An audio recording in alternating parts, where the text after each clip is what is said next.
First trap, nothing.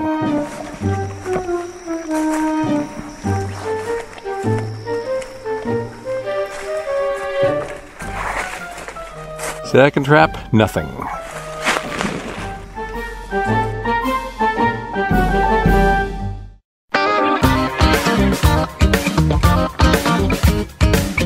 There are 73 traps out in these woods, and we've got to check every single one of them, no matter how bad the weather gets, no matter if the clouds obscure the sun and bring the night darkness before we're ready. We've got to check them all, and the worst thing is, we probably won't have anything to show for it. This is Bob Duchesne's Wild Maine. Grouse hunting is now one of the most popular outdoor sporting activities in Maine. According to the Maine Department of Inland Fisheries and Wildlife, there are up to 2 million of these game birds in the state, and we harvest up to 500,000 every year. Is that too many? Or can we do more? Managing game populations is vitally important in a state like Maine, and to do that right, you've got to have some solid science involved. And that's what we're going to do today. Bob Duchesne's Wild Maine is brought to you by Hammond Lumber, Doors Equipment, Napa Auto Parts, EBS, and Supercuts in Bangor, Brewer, and Oldtown. Last May, I joined Samantha Davis for a survey of ruffed grouse along a few logging roads not far from Bangor. Sam is a grad student at the University of Maine, and she's trying to figure out how many grouse we have, what kind of habitat helps them the most, and what kills them besides us. In the spring, male grouse advertise for females by drumming their wings. You can hear it a long way. And we were out doing some point counts to see how dense the population was on a particular parcel of private forest land.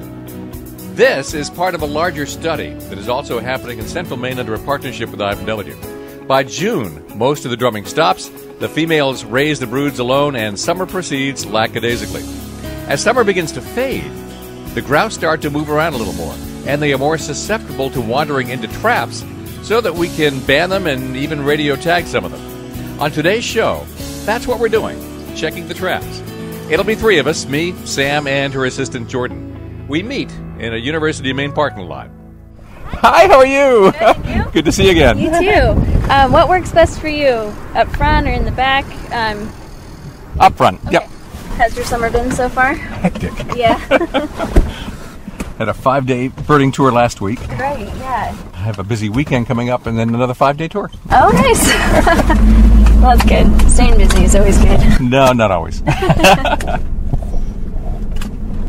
It's been the strangest weather day today with all those little showers. I know, yeah. And I look at radar, there's nothing there. It's just little pockets of nothingness. Great. Just enough to make it really wet everywhere. Right. Yeah, I brought the big rubber boots today. Yeah, that's good. I brought all my rain gear except for rubber boots. I forgot those. We've got about 15 minutes of driving ahead of us. I probably should sit in the back and stay out of the way, but I'm armed with recording equipment, 2 microphones, and headphones, all dangling their cords all over the place, so I ride shotgun. So you have to go check these traps even in really horrible weather. Yes, twice a day, morning and night. Yeah, no matter what, you can't leave them out there in a trap. No. How often do you get out there and find a fox got there before you? We really haven't found that. Last year I had one instance where possibly a raptor got to it, and then I guess 2. One was a raptor, and then the other one was maybe a minx or something, fisher, something to that extent. Yeah.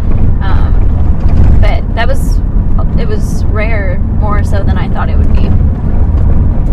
So we have 73 traps out here, and it's just a lot of stopping and going, jumping out, checking them, and you're welcome to follow us or stay in the truck too. These first 8 that we're going to do, they're kind of a little bit of a walk. One's a little bit of walk into the woods, and then the other ones are kind of really thick cover, so I didn't know if you wanted to go in on those, or I can show you another trap that's not as difficult to get to. Well, for the time being, I'll just do it all. It must take you a while to put out enough fencing for 73 traps. Yeah, this year it didn't take as long as we were expecting. Both crews were pretty knowledgeable in terms of setting them up, so it only took us probably 3 days to get the majority of them out, and then we've kind of trickled a few here and there as we've had time. But yeah, the longest part is checking them all. Yeah. Are they stretched out around your traditional survey route, or are they in a different location? They follow that route a little bit, but they also extend quite a bit farther out. Yeah.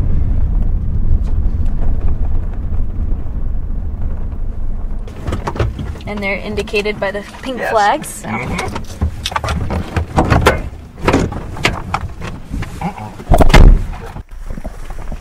He's checking those 4, and we'll check these 4 along the road.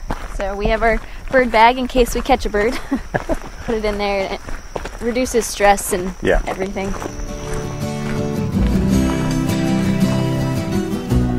There's not much to this. The traps are hidden, but the routes are marked, and at this point they're pretty worn down since they get visited twice a day.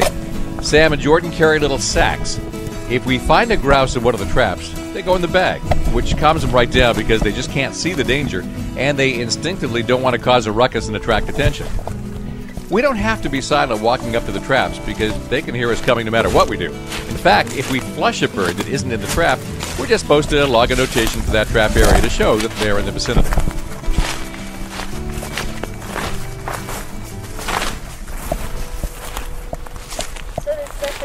Okay. This is the trap body. We brush it up with all the foliage that we can find to kind of, when they're in there, make them feel secure and don't stress out as much. Then we have the fence line, and they're typically about 50 feet, and then have another trap body on either end. So we just usually go make sure we don't have any feathers, you know, really make sure there's not a bird in there, and then walk the fence line, check the other one, and walk out.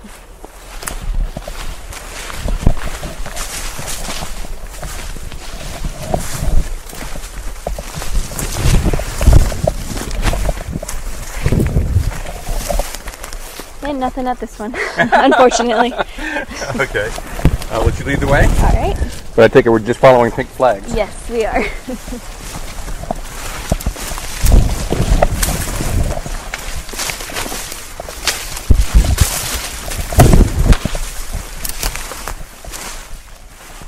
So that's what it looks like. A fence of chicken wire that's about 18 inches to 2 feet high that's staked upright in the woods.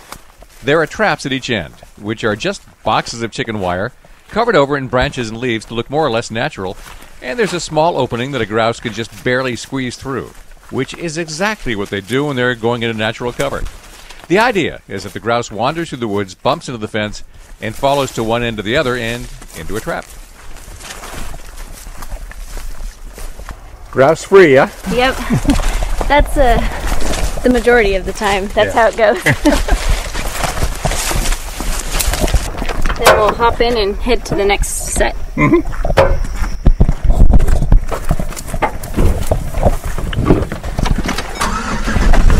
Because his are further in? Yeah. And there are more of them? Yeah, he has 4 and we'll have 4, but he walks, there's a little road that goes in there. So he walks that down and then meets us up out there. So the wire sort of bends in a little bit, they get inside, and that discourages them from walking back out? Oh, in the trap body? Yeah. Yes, it does. You want it to make it feel like it's going into like a brush pile, and then so it'll like squeeze in, and then it opens up, and then you want it tight enough to where it can't get back out. So, yep. Yeah, we have had some escape because we don't have that just right. You know, they can walk right back out. How do you know they escaped? You see signs inside? Then you'll see feathers and whatnot. We're in the woods today on Bob Duchesne's Wild Maine. I'm with 2 researchers who are studying grouse, what some people call partridge. There are 73 traps out here, and we have to check each and every single one of them. Later in the show, we'll find out why. I'll be joined by Dr. Eric Bloomberg for an explanation of why this is so important to those who hunt and those who cherish Maine's wildlife. Although it may not exactly sound like it, this is Sports Radio 92.9, The Ticket.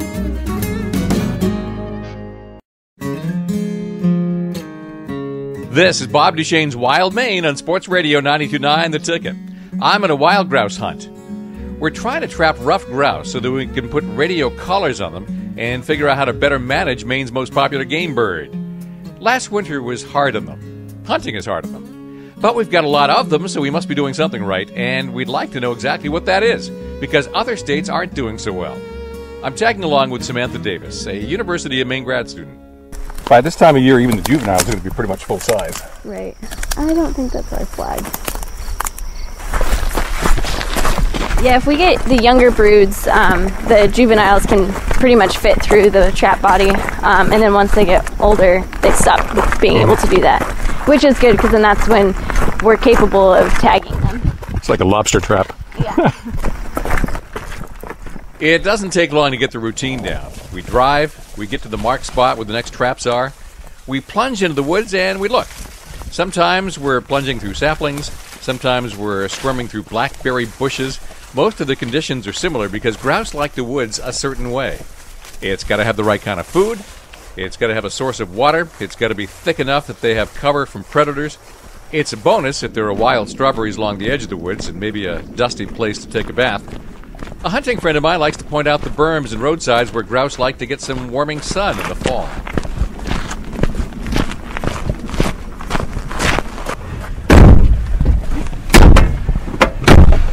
Blackberries. Now I'll never get these seeds out of my teeth. Yep, I know. That is occupational hazard. It is, yeah. Delicious hazard. Like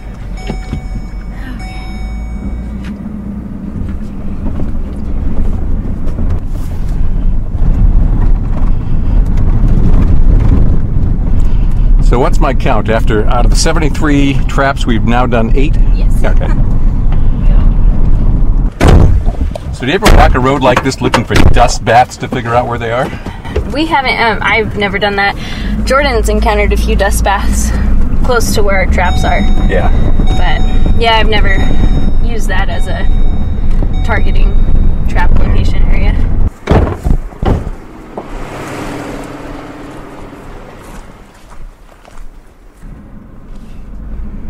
Because of the rain earlier, I did wear big rubber boots, but obviously you're not going to put these in areas that are very wet because the grouse don't love it. Right, yeah. Yep, and we don't want to drown them in the trap body if they get stuck there. Well, when we did our survey, Yeah. it was right at the beginning of black fly season. Yes, it was. So how did you survive it? It was all right. It got a little bad there for a minute, but it was all right. Did you figure out a favorite strategy or repellent? No, I didn't. Nothing seemed to work. Just like with deer flies, bug spray does not work for those things. I wore a bug net every once in a while if they got really bad because they would fly into your eye. Yeah, yeah. And that's the worst part. Problematic. Well, first of all, the net catches on the branches. Yeah. Yes, yeah. And then they get up under it anyway. Yep. Mm-hmm.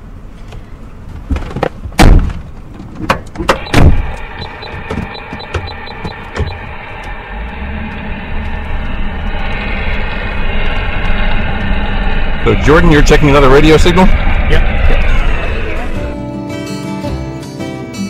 That sound is the whole point of this exercise.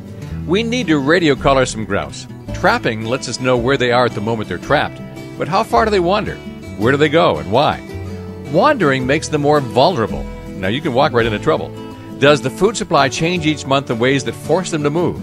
Juveniles have to move. They've got to find their own territories once they're away from mom. Each tag grouse has its own specific frequency, so researchers can keep track of each one throughout the seasons. So he was a male from last fall that we collared. And you're still looking for him, or you know he's here? We know he's here, and we're just making sure he's still alive. What's the range on that? We're really not sure. There's sometimes where it's a couple miles, I would say, and then other times, if they're like in a little spot or a little hole, then it's not very good. I would say like a completely flat surface, maybe half a mile. Yeah. As a general rule, but yeah, just Around here, there's no such thing. Now, is each one of these signals giving you a different digital code so that you know which it is? Yes. Yeah, we have. Each bird has its own frequency. Oh, okay. So all this driving around the woods, how often do you see other forest critters like coyotes or bear? Or Not very often. Not much, right? No. This spring we did. Yeah. This spring we saw a lot. Well, you and I saw the moose. And my technicians, Jordan and Doug, saw a bunch more. And then probably in July, that seemed to slow down quite a bit. So for this, we drop Jordan off and we'll drive up a little farther to check some more traps. Okay.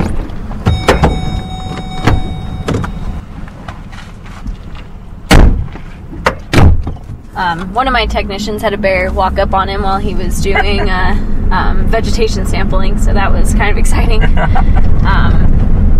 yeah, otherwise, nothing too much. Did the bear not realize he was there, or did realize? No, didn't realize until he started, saying, "Whoa, bear." Then he realized he was there. I have yet to really run across a bear in the woods, and I've been in the woods forever, I feel like. And I've seen him by truck a lot, but that's nothing in the woods. I figured if it's going to happen here is when it's going to happen. Well, it's a good place to happen because they will run. Yeah. Oh, not here. Sorry. I'm sorry. Yeah, it is. That is good. I would prefer that. I think it would be cool if we saw some foxes on our route. That would be. Yeah, like those little canids, like we've never seen any of that. No, I did this winter, or like this last winter, but that was just, doing the winter work out here.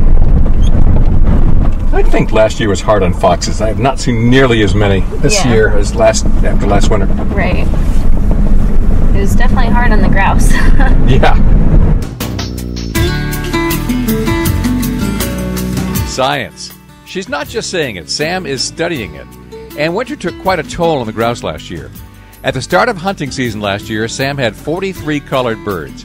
By spring, 35 of them had died. Only 4 were bagged by hunters. The rest died out in the wild.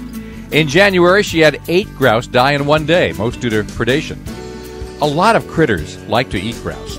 Usually, deep snow favors grouse. It's hard for canines to get around, and grouse are good at hiding under the snow. But if it's too cold to go forage in a treetop or the catkins are frozen solid, winter can still take quite a toll, and last year did. So with only 8 birds left alive, we've got to collar some more before this hunting season. Time is tight. We've got to get out of the woods before the beginning of upland bird season. So we'll check some more traps and get some more science when Bob Duchesne's Wild Maine returns in a moment on Sports Radio 92.9 The Ticket.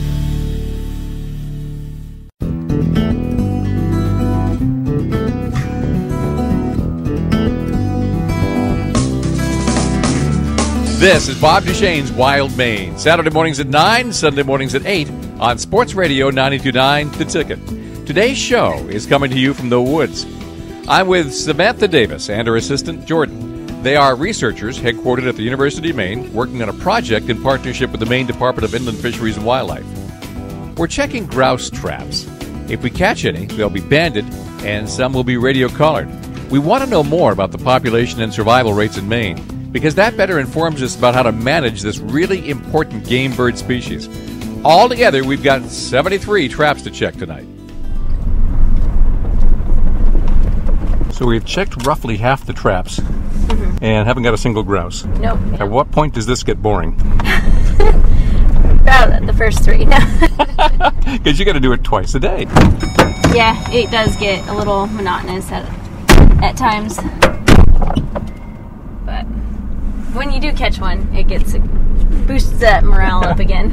Now you must go whole days or whole trips anyway where you don't get a grouse. Yeah, we went 7 days before we got those 3 juveniles. Yeah.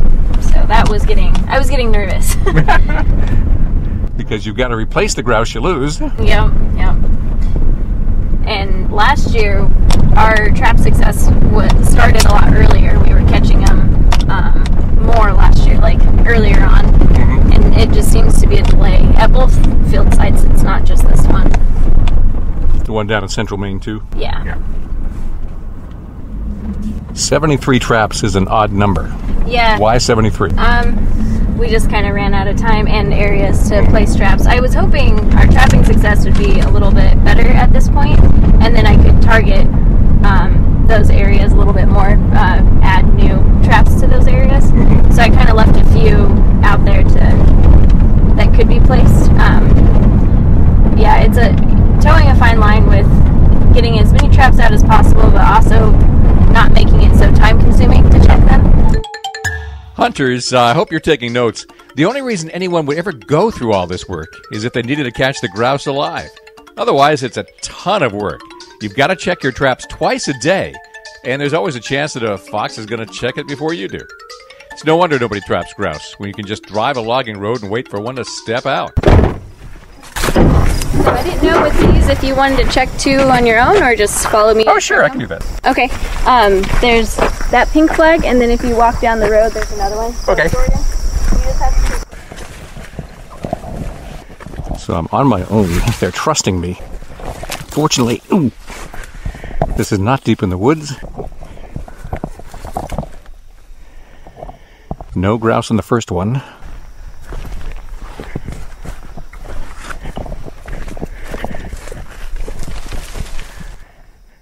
And no grouse in the second.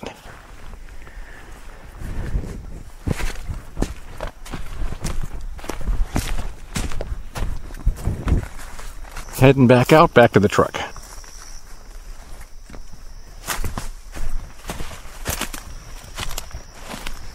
Working my way back out to the truck through all this goldenrod, which is obscuring my footing.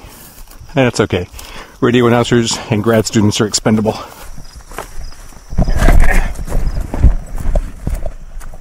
I'll go grab it. Okay. And then nothing in the other one? No, nothing. Bummer. I'm still a virgin. We saved the best traps for last, so hopefully they'll have a bird in them. Well, I left the house with the expectation that we wouldn't get one, so it's not like I'm going to be disappointed. Well, yeah, like I said, if you have time again, the more you come out, the better chance you'll have. So it is nice to have one in hand. Yeah. So you haven't really written anything up yet, but have you noticed patterns that are going to end up in some kind of report in terms of the habitat, the usage? I'm not fairly certain right now. So one of my chapters is this seasonal survival and harvest rates. And with that, I can see kind of as it was expected, juveniles don't survive as well as adults during the fall and winter. But as far as that, I haven't analyzed anything else from that. So, and then harvest rates seem to be on the lower end, but it's also very early to say. Yeah.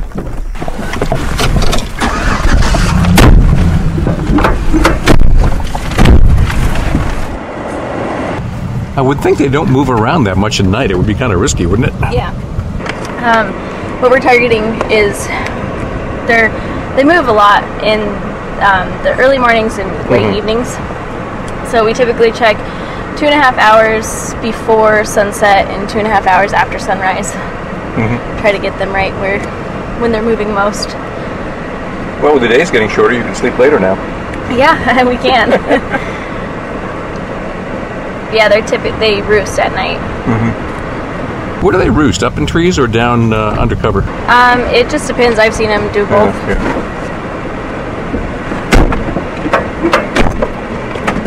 And also, we're kind of speculating that with the temperatures being as hot as they are, they're not moving as much, which results in our slow trap rate. I imagine you've gone the entire trapping season so far without trapping something that wasn't a grouse.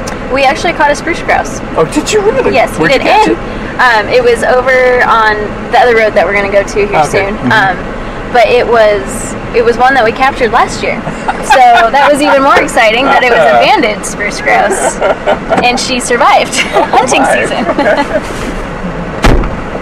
She's supposed to survive hunting season. Yes. There are those that don't, though, unfortunately. Yeah. So yeah, that was extremely exciting to have her in hand and know she was okay. And last year we caught a baby raccoon. But so far we haven't had very much bycatch at all. Every once in a while we'll catch a woodcock, but they can usually fit through our trap bodies, so we don't have them as much. Trapping a raccoon or a skunk would be kind of unfortunate because they're so hard to get out. Yeah. What we do is, I haven't ever dealt with a skunk and I don't ever want to. You're right. But with the raccoon, we just lifted the back end of the trap up and it was able to scurry under and no problems. I'll get this one, Gordon. Okay. As it turns out, accidentally trapping something isn't a problem today because we're not even intentionally trapping anything. For the next 40 minutes, we hit the most productive areas, a place where many grouse were tagged last year, a back road that I didn't even know existed, and I'm out this way quite a bit. Eventually, we need headlamps to finish checking the traps, and it's after dark when trap number 73 turns up no grouse. And that's it. No birds. No birds. Skunked. Well, as I say, I'm not surprised. Yeah.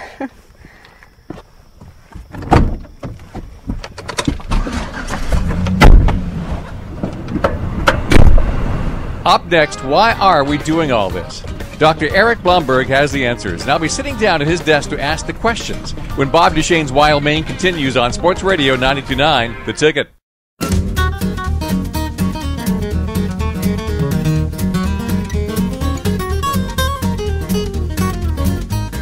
This is Sports Radio 92.9 The Ticket with Bob Duchesne's Wild Maine. For the first half of today's show, I was in the field with Samantha Davis. Sam is researching ruffed grouse, Maine's most important game bird. It's a joint study between the Maine Department of Inland Fisheries and Wildlife and the University of Maine. Sam is doing a lot of the local grunt work along with a group of assistants. Dr. Eric Blomberg is supervising. So let's dig deeper, because I'm at his desk right now. All right, here's your most complicated question. Do I call you Dr. Eric or Professor? Well, you can just call me Eric. That Okay. would be fine. I'm both a doctor and an assistant professor, but I don't feel obligated to go by that title. Yep. Well, I've been in the field twice with Samantha Davis, one of the researchers, grad student here at the University of Maine.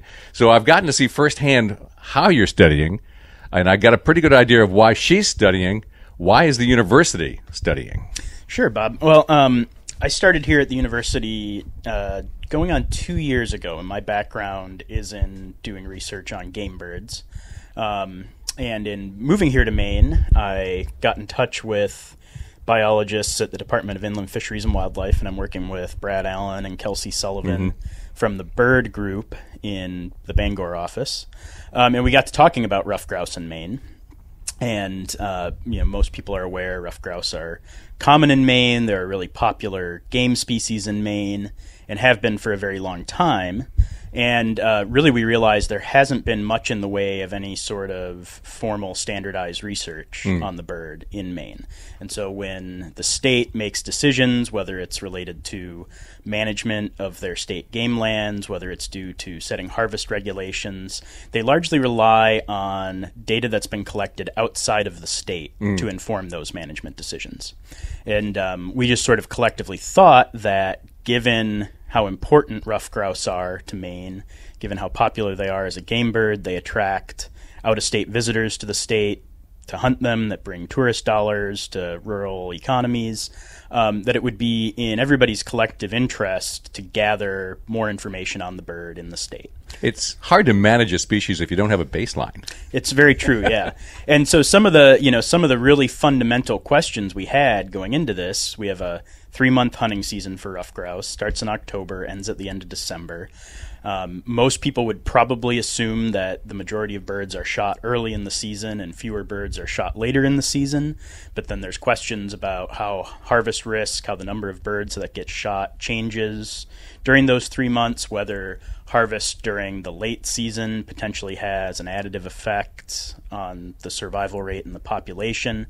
And we really don't have any baseline data to start to get at those questions. We don't know what proportion of birds are shot in October versus November versus December. So that was one of the really central ideas of the project, was getting a better handle on harvest rates. And then as a corollary to that, what else are birds dying from throughout the year? Grouse are a prey species, lots of things other than people like to eat them. We know from other areas of the range that this could mean that anywhere from 50 to 70% of birds die in a given year just strictly due to being killed by predators, even in the absence of being shot by hunters. And so we also wanted to get a handle on what those other sources of mortality were, how they changed throughout the year. Were birds dying predominantly over winter? Were they dying during the spring breeding season? During the fall, coincident with the hunting season. So it's sort of just these basic questions about, how long grouse are living, what's causing them to be killed, whether it's human hunters or animal hunters, some of those sorts of things. The woods are changing, too. So, again, you need a baseline in order to know how much the population may be changing because of the changing forest conditions or climate conditions, et cetera. So without a baseline, how can you even guess how to set a season? Right, exactly. And that whole other aspect, which you could sort of wrap up in this concept of grouse natural history in Maine, was another big motivator. It's like, grouse have been studied a lot across the range. They've been studied in other areas in the eastern U.S. We know a lot about their basic habitat associations, but again, never a whole lot of focal work done in Maine. And Maine's forests are unique, and like you said, they're changing. And so this offers us a really good opportunity now that we're going to be out catching radio collaring birds. We have a sample of birds we can follow. We can evaluate their habitat uses. And ideally, we can ask questions about how the sorts of habitat they use affect things like how well they reproduce, how many chicks they raise in a given year. That's what affects how many grouse we have on the landscape. And then we can start to get at, if we think the woods are changing or going to change, how do we expect that's going to affect grouse into the future? Yeah, which is a big one because there are a number of public reserve lands managed by the state for their public values, including wildlife. And if we don't have some idea how the grouse are using the woods, we're not even sure how to manage that. Right, exactly.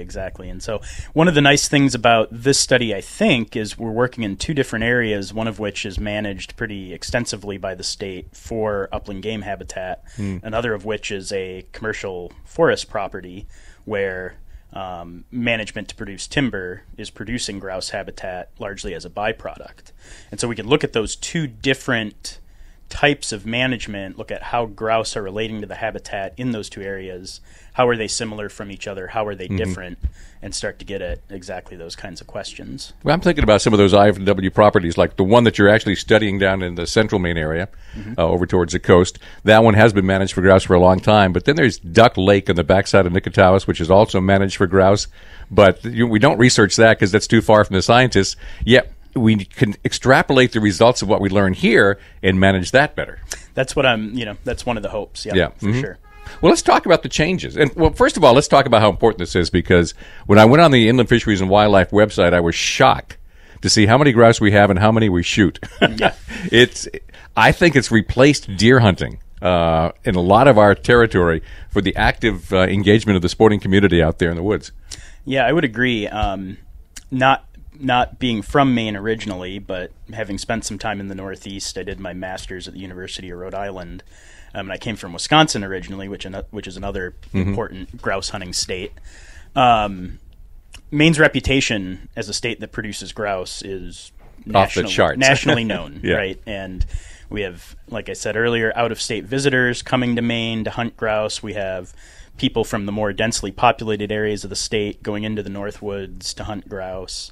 I would say, I would agree with you. They're a really important bird economically and socially here in Maine, and so I do think there's a lot of good reasons to be doing work on grouse. And one of the things that attracted me to the project in the beginning is we tend to have this habit in my field, wildlife management, of only working on animals once there's a problem.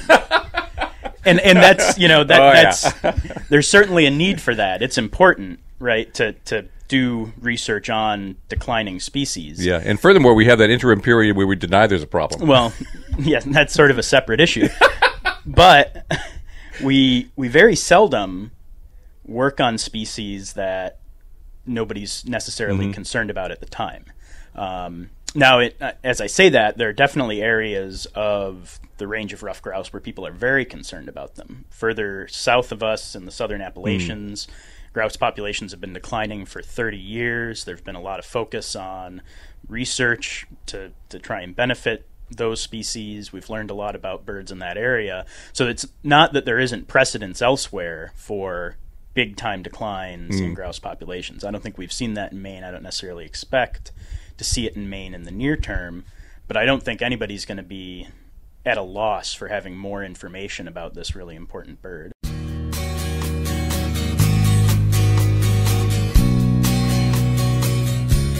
Dr. Eric Blomberg is my guest. We're talking about ruffed grouse, and yes, it is important. Hunters take up to 500,000 in Maine every year. When I'm up in the Maine Northwoods during hunting season, I've seen a decline in deer hunters because there's been a decline in deer up there. But it looks to me like an increase in bird hunters has provided a boost to guides, sporting camps, outfitters, and the rural economy. We needed it. And the woods and climate are changing. We've got to have a better understanding of how to manage our wildlife and natural resources. This is Bob Duchesne's Wild Maine, and the radio station is Sports Radio 92.9, The Ticket.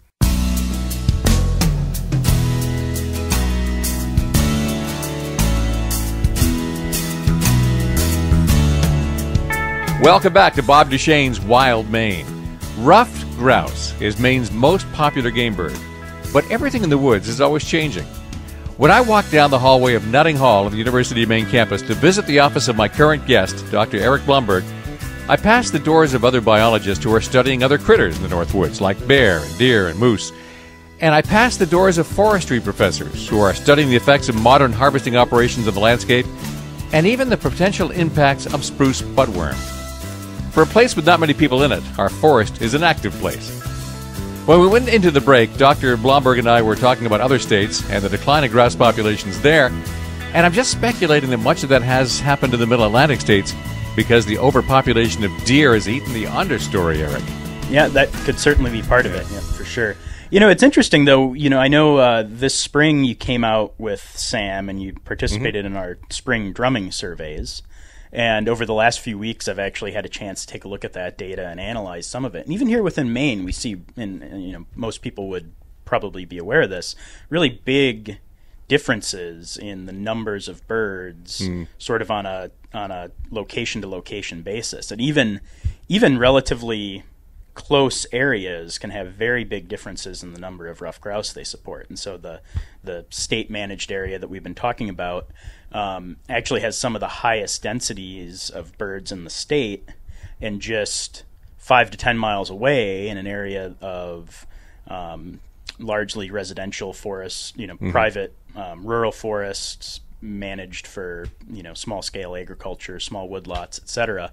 The densities are quite a bit lower, and I think highlights how at a very small scale you can see pretty big differences in how many grouse you have. Certainly for someone who's educated about where the grouse like to be, you can drive the woods and say they're going to be there, they're not going to be over here. Right, well, and as a grouse hunter myself, yeah. I spend a lot of time doing that in the fall. Well, we have changes in the forest. Our forest management practices have changed somewhat.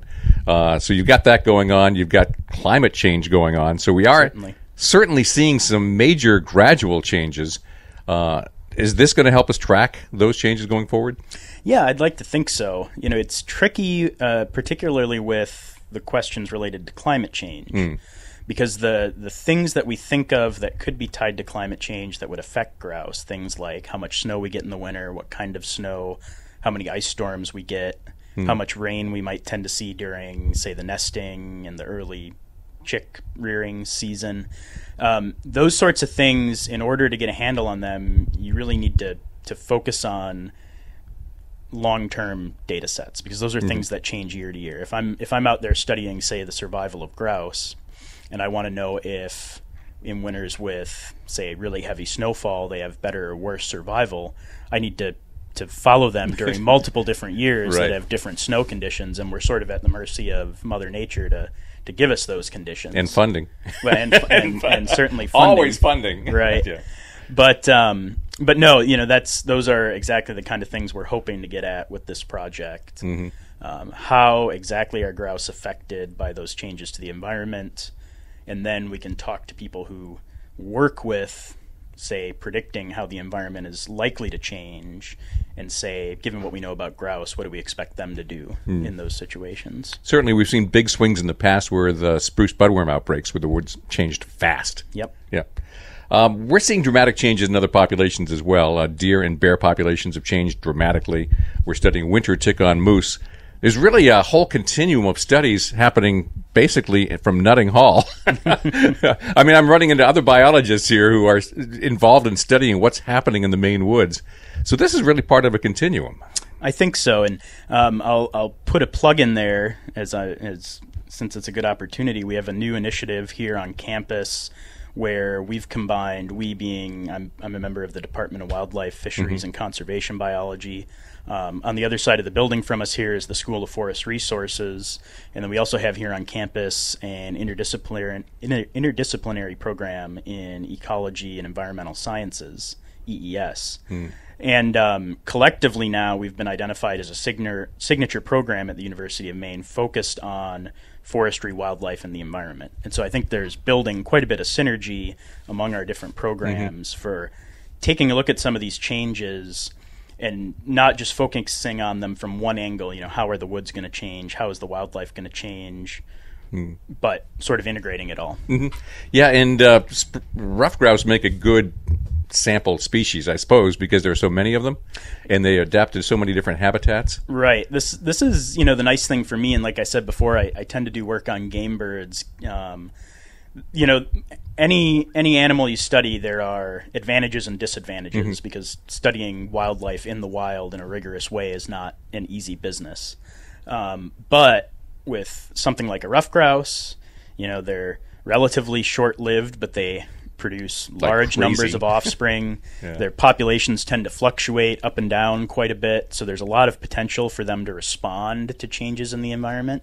And then they're perfectly adapted for life in our northern forest, whether it's roosting under the snow in the wintertime, eating deciduous tree buds all winter, using the forest understory for food and cover. So they're really tightly linked to that forest ecosystem, and they're likely to respond to changes, and those responses are hopefully going to be fairly evident for us as researchers studying them. It does make it easier, I would think, when you're studying an animal where there's a lot of them.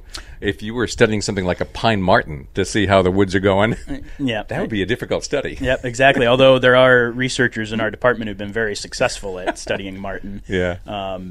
But it's sort of a completely different different situation. Yeah, and it's not all game focused, because there's also people in this building right now who are studying spruce grouse, and that's not a game species. Well, you're talking to one. Yeah, of them, for instance.